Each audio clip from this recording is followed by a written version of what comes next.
सोचिए अंजना जी कि जब 2024 के चुनाव हुए और 24 जून को मैं आपके साथ था डिबेट में, जब वोटिंग की काउंटिंग हुई और नतीजे आए, तब सुप्रिया श्री ने ऐसे हाथ हिला हिला के सेलिब्रेट कर रही थी। भाई अगर 2024 में सारी चीजें धांधली से हुई थी और आपके हिसाब से ये डिफीट था क्योंकि उसमें इतनी बड़ी फिक्सिंग हुई थी, तो भाई सेलिब्रेट किस बात का कर रहे थे? ये प्रूफ अभी तक किसी ने नहीं लाया। ये तस्वीर जरा जूम कीजिए अंजना जी, थोड़ा क्लोजली देखिए इस तस्वीर को। ये 1991 में सोनिया जी अपना वोट कास्ट कर रही है दिल्ली की कंस्टिट्यूएंसी में राजेश खन्ना के लिए। अंजना जी कुछ अटपटा लगा इस तस्वीर को देखकर? आप वोट करने गई तो अकेले गई थी, 3 लोग साथ में थे। पूरा खानदान चुनाव चोरी करने में एक्सपर्ट है। परमेश्वर जी तो बोले हैं कि हम ईवीएम से पहले बूथ पे लगाते थे ठप्पा। ये उनके होम मिनिस्टर का बयान है। ये खानदानी चोर है। आलोक जी, अब आप जवाब कि परिवार के ऊपर इस तरह के आरोप लगाना बौखलाहट और मानसिक दिवालियापन बताता है। 11 साल से आपकी सरकार थी, आपकी सरकार पकौड़े तल रही थी 11 साल से। 4 फोटो लेकर मैं बैठ जाऊं यहां पर, फिर इन पे आप अंजना जी कहेंगे बीजेपी जवाब दे। ये विषय नहीं है, डेविएट डिस्ट्रैक्ट करने का तरीका है। मेरा दुर्भाग्य यह है कि इलेक्शन कमीशन तो बिल में घुसा हुआ है, उसको बचाने के लिए बीजेपी मैदान में आ जाती है। आलोक शर्मा जी, फैक्ट्स के साथ एंटरटेनमेंट में आप सभी का स्वागत है। आज की वीडियो होने वाली है बहुत ही शानदार। आज की इस वीडियो में हम ये देखने वाले हैं कि कैसे शहजाद पूनावाला ने आलोक शर्मा को सबक सिखाया है, क्योंकि राहुल गांधी वोट चोरी का इल्जाम लगा रहे हैं बीजेपी पर, तो बीजेपी ने भी पलटवार किया है। साथ ही साथ शहजाद पूनावाला ने कहा कि राजमाता, कांग्रेस की राजमाता सोनिया गांधी जो थी, भारत की नागरिक बनने से पहले भारत की वोटर बन चुकी थी। और साथ ही साथ जब एक व्यक्ति वोट देने जाता है, लेकिन जब उन्होंने वोट डाला था तो पूरे परिवार को लेकर वो गई थी। इस पे आलोक शर्मा भड़क उठते हैं। क्या कुछ इस डिबेट में हुआ आप खुद से ही देखिए, लेकिन उससे पहले आपने मेरे चैनल को अभी तक सब्सक्राइब नहीं करा है फ्रेंड्स, तो सब्सक्राइब कर लीजिए, जिससे कि आने वाले वीडियो के नोटिफिकेशन आपको समय रहते मिल सके। चलिए शुरू करेंगे आज का डिबेट वीडियो। गांधी ने पुणे के कोर्ट में अपनी जान को यह खतरा बताया। शहजाद जी, हम एसआईआर पर आएंगे और उन्होंने एसआईआर से इसको जोड़ भी दिया है। वो कह रहे हैं कि वोट चोरी का सच मैं उजागर कर रहा हूं, इसलिए मेरी जान को खतरा है। ना जी, अभी मैंने सुना कि उन्होंने कहा कि क्योंकि याचिकाकर्ता गोडसे परिवार से रिश्ता रखते हैं, इसलिए उनकी जान को खतरा है। तो इसी लॉजिक को, राहुल लॉजिक को उन पर अपना दो। इस देश में इमरजेंसी किसने लगाया जिसमें लाखों लोग जेल में गए, स्टेरलाइजेशन हुआ और लोगों को मारा गया? इंदिरा जी। और उनके वंशज कौन? राहुल गांधी। इस कांग्रेस पार्टी और राहुल गांधी का इतिहास तो उनसे भी ज्यादा खतरनाक है, क्योंकि गोडसे ने तो शरीर को मारा, पर गांधी जी के विचारों को सरेआम आज भी कांग्रेस पार्टी के प्रथम परिवार ने मारा। वही की वजह से पहले भी क्या ऐसा राहुल जी ने कभी कहा था कि खतरा है उन्हें, क्योंकि जो आरोप सावरकर को लेकर लग रहा है, क्योंकि अब वो इसको वोट चोरी से जोड़ रहे हैं? मुझे लगता है कि एक बहुत गंभीर विषय राहुल गांधी जी ने उठाया है और यह विषय पूरी तरह से इस सरकार की चूल्हे हिला चुका है। सरकार घबराई हुई है, देश के प्रधानमंत्री घबराए हुए हैं, पूर्व इलेक्शन कमिश्नर कहां है पता नहीं है। पूरे विश्व में भारतीय लोकतंत्र जिस तरह से शर्मसार हुआ है, 300 सांसद इलेक्शन कमीशन ऑफ इंडिया के दफ्तर तक मार्च करके गए हैं, तो ये पूरी सरकार घबराई हुई है। और सरकार असल मुद्दे पर आते हैं। राहुल जी के ही तीर उठाकर आप लोग अब कांग्रेस पार्टी पर वार कर रहे हैं। आज सरकार जो है उसकी चूल्हे हिल गई है, ये कहा आलोक जी ने। ये सुप्रीम कोर्ट के कुछ ऑब्जर्वेशन 2 दिन से मैं लेकर आया हूं।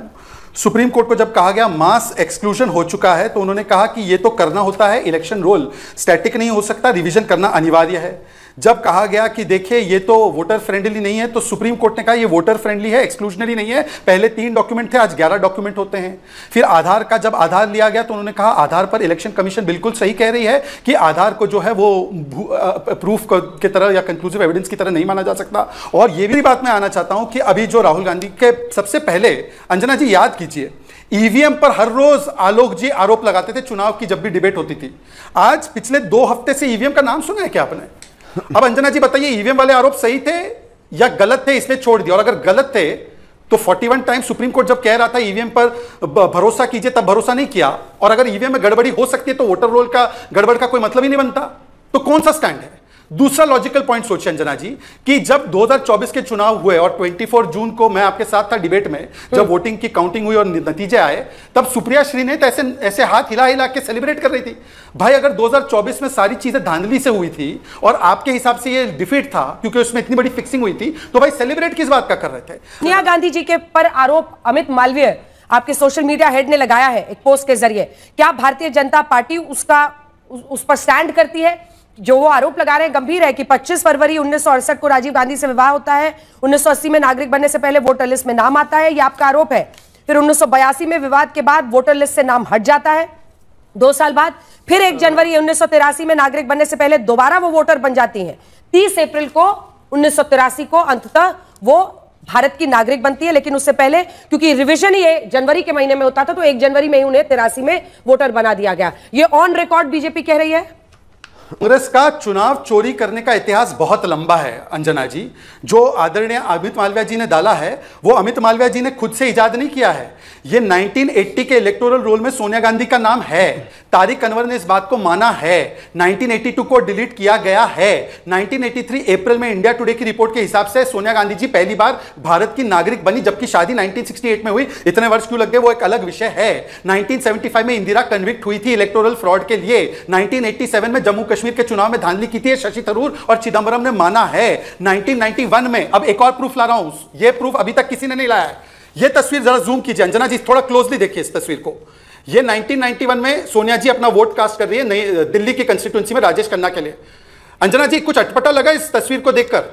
आप वोट करने गई तो अकेले गई थी, 3 लोग साथ में थे। अब देखिए कि वोटिंग कैसे हो रही है। और ये ऑन रिकॉर्ड ये कांग्रेस ने तस्वीर ट्वीट की है।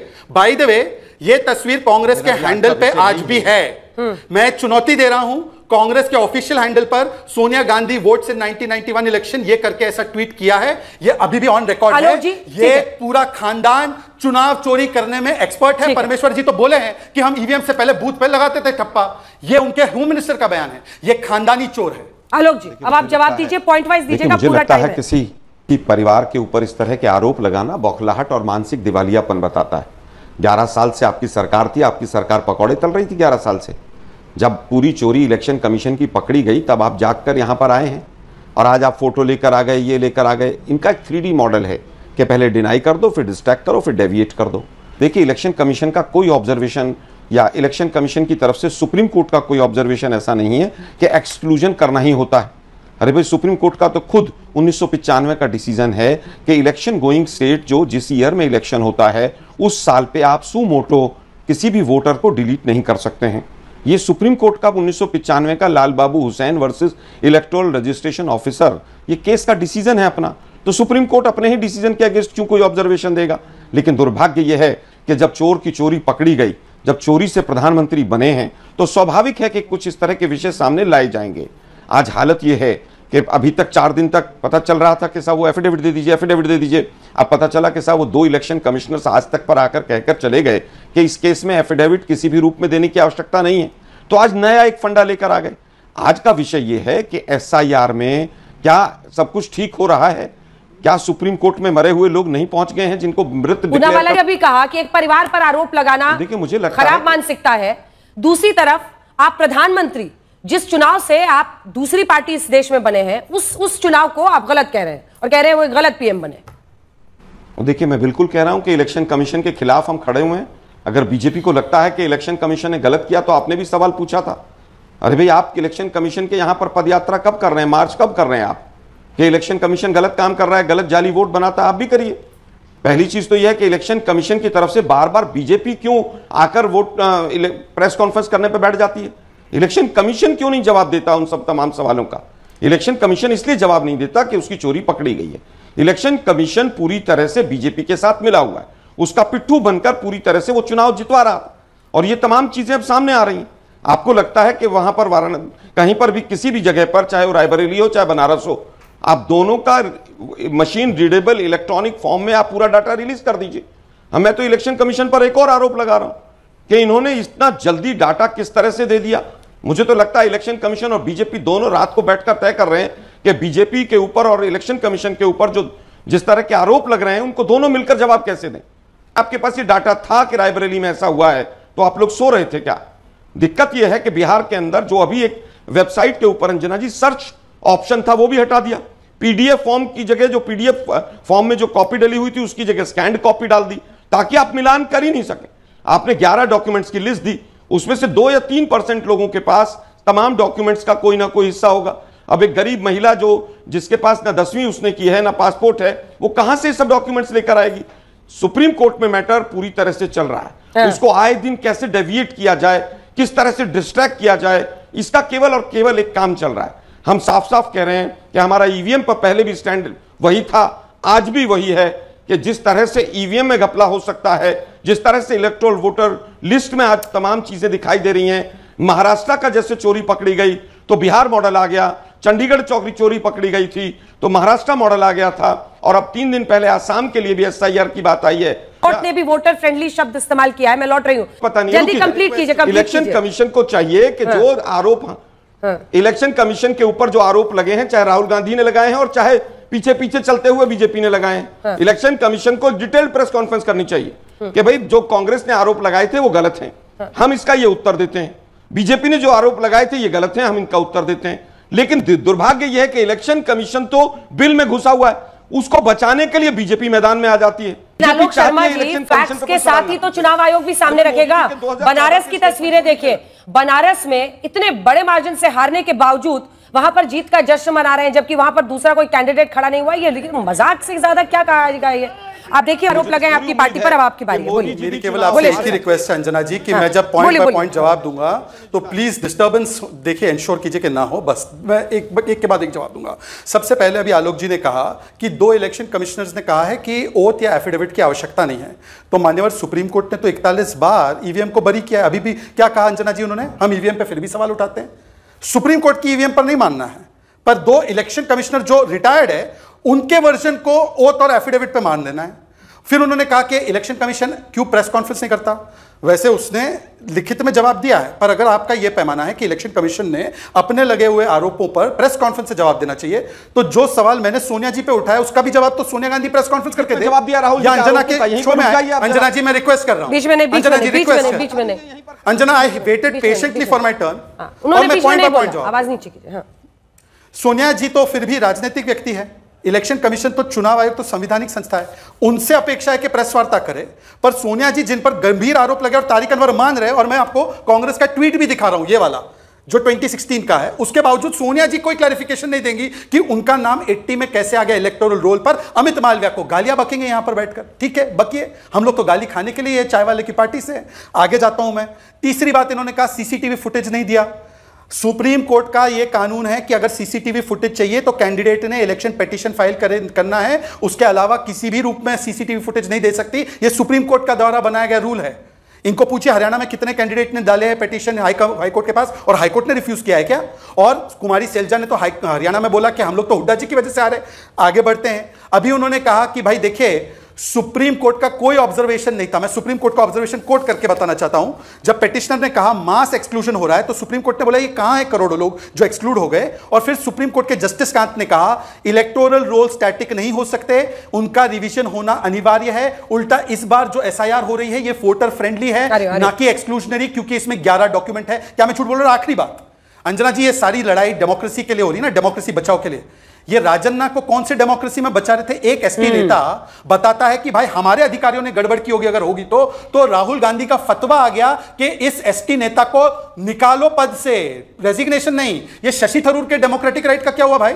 ये मनीष तिवारी के डेमोक्रेटिक राइट का। और संजय झा, अंजना जी 1-2 साल पहले संजय झा आते थे आपके डिबेट में, याद है ना? अभी तक सस्पेंडेड है। क्यों? उन्होंने एक लेख लिखा तो सस्पेंड कर दिया गया, 14 पत्रकार बॉयकॉट हो गए। ये डेमोक्रेसी का पार्ट पढ़ा रहे, मतलब शैतान कुरान और गीता का पार्ट पढ़ा, आप जोड़ रहे हैं। ठीक है, अब आप जवाब दीजिए तमाम बातों का।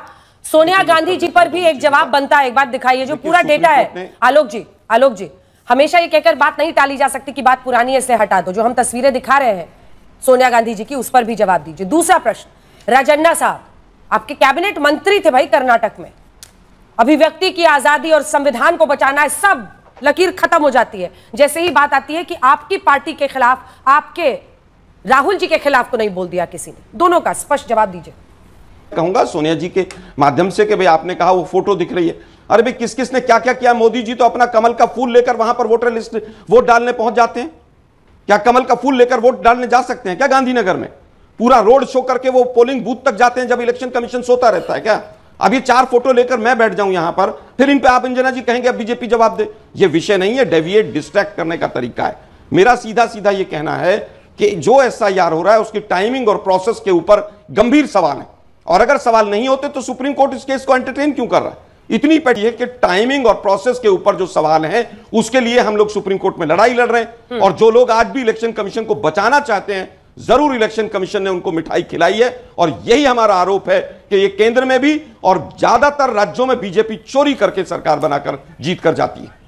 चलिए शिजा जी जवाब दीजिए। अंजना जी जो अभी इन्होंने ऑब्जर्वेशन कोट किया, और पूरी बात सुनना आलोक जी, कपिल सिब्बल ने कहा कि मैक्सिमम बिहार में लोगों के पास डॉक्यूमेंट नहीं, तो इसके रिवर्ट में जस्टिस कांत ने बोला कि आप ये जनरलाइज नहीं कर सकते कि बिहार के ज्यादातर लोगों के पास डॉक्यूमेंट नहीं है, ये आपका एप्रिहेंशन है, रियलिटी है। आलोक जी इतना सेल्फ गोल मत कीजिए, आपने जो ऑब्जर्वेशन कोट किया वो आपके खिलाफ है, आपके साथ नहीं है। जरा पढ़ लिख कर तो आया करो। आलोक जी कहां रहते हैं? धनखड़ सर बीच में नहीं, मैंने आपके बीच में, आपसे ज्यादा और मुझसे ज्यादा सबसे ज्यादा संजय जी देखते ना कोर्ट को। संजय शर्मा को कर लो ना पैच और कर लो दूध का दूध पानी का पानी इस कोर्ट पे। एनीवे नेक्स्ट पॉइंट पे जाता हूं। दूसरी बात, राजन्ना जी को नहीं पता कि बीएलओ, सर बीएलओ कहां से आते हैं? इलेक्शन कमीशन क्या मार्स से लेकर आता है, जुपिटर से लेकर आता है, इटली से लेकर आता है? ये बीएलओ एसडीएम डीएम होते हैं। मेरी बातों पर भरोसा नहीं है तो सुनिए, आपके फेवरेट नेता, पीडीए के बहुत बड़े नेता, सुनिए। सरकार दिल्ली में बीजेपी की है, हमें उम्मीद है कि कर्नाटका में कम से कम सरकार कांग्रेस की है। ऐसे अधिकारी जिन्होंने वोट चोरी कराई है, वो बीएलओ हो, एसडीएम स्तर के हो, जिलाधिकारी के स्तर के हो, उत्तर प्रदेश में सरकार होती तो हम लोग कार्रवाई करते हैं अधिकारियों पर। हमें उम्मीद है कि कांग्रेस पार्टी उन पे कार्रवाई करने के बदले अंजना जी इन्होंने तो एसटी नेता पे कार्रवाई कर दी, एक आदिवासी समाज का व्यक्ति टॉलरेट नहीं। और आखिरी बात अंजना जी, मैं माफी चाहता हूं, धनखड़ जी के विषय में जो बोला है, एक किसान पुत्र, एक ओबीसी समाज से आने वाले राजस्थान के गौरव की बिल में छुप कर बैठा है। यह आलोक जी की पार्टी ने जो टिप्पणी की है, क्या कांग्रेस पार्टी इस प्रकार की टिप्पणी से अपने आप को जोड़ती है? तो बता दे, क्योंकि इन्होंने बार बार आदिवासी समाज से आने वाली राष्ट्रपति का अपमान किया, उनको बोरिंग कहा, उनको डीवल मानसिकता का कहा, इन्होंने कोविंद जी को कोविड कहा, इन्होंने प्रधानमंत्री को तू चाय बेच, नीच, हरामी, ये सारी बातें कही है। और आज जिस प्रकार से वाइस प्रेसिडेंट को और फॉर्मर वाइस प्रेसिडेंट को गाली दी है, मैं इसका खंडन करता हूं, इसका खंडन करता हूं। और यह आलोक शर्मा की मानसिकता को दर्शाता है। जो विषय कैसी लगी आपको आज की वीडियो? देखा आपने यहाँ पे किस तरीके से शहजाद पूनावाला ने आलोक शर्मा को समझाने का प्रयास किया है। आपकी क्या राय इस बारे में? आप अपनी राय कमेंट सेक्शन में हमेशा की तरह रख सकते हैं। इसी तरीके की वीडियो को देखने के लिए मेरे चैनल को सब्सक्राइब कर लीजिएगा। मिलते हैं नेक्स्ट वीडियो में, तब तक के लिए जय हिंद।